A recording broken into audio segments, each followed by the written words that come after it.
Mother চোদের বাচ্চা, খানকে চোদের বাচ্চা, তোর মায়ের চোদে খানকে ছেলে।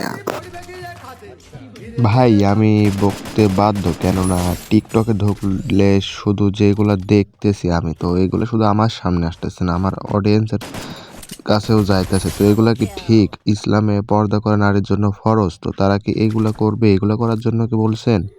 তো তারা কি করতেছে? খানকির ছেলে পেলে, খানকির বাচ্চা, তোর মায়ের যদি, তোদের কি বলবো? ন্যাংটা মাগির বাচ্চা, তোদের বলার ভাষাই নেই ভাই। আর এদের কি বলে গালি দেবো? আমার গালি দেওয়ার মতন আর কোনো ভাষাই নেই। তো তোমরা গালি দাও ভাই, তোমরা গালি দাও, আমার গালি দেওয়ার মতন আর ভাষাই নেই। আর কি বলবো আমি? তোমরাই ভাই গালিটা দাও। আর এরা যেসব কাজ করছে ভাই, এদের আইডিতে গিয়ে তোমরা ধরা শুধু রিপোর্ট মারো আর রিপোর্ট মারো, রিপোর্ট মেরে এদের আইডি ব্যান করে দাও। তোমরাই সবাই শুধু ব্যান করে দাও এদের আইডি, এদের মাদার চোদের বাচ্চাদের আইডি। আমার অডিয়েন্সের পাওয়ার তোমরা দেখায় দাও। তো তোমরা দেখো এগুলা তারা কি কাজ করছে, নাকি আমি তাদের এমনি এমনিতেই গালি দিচ্ছি?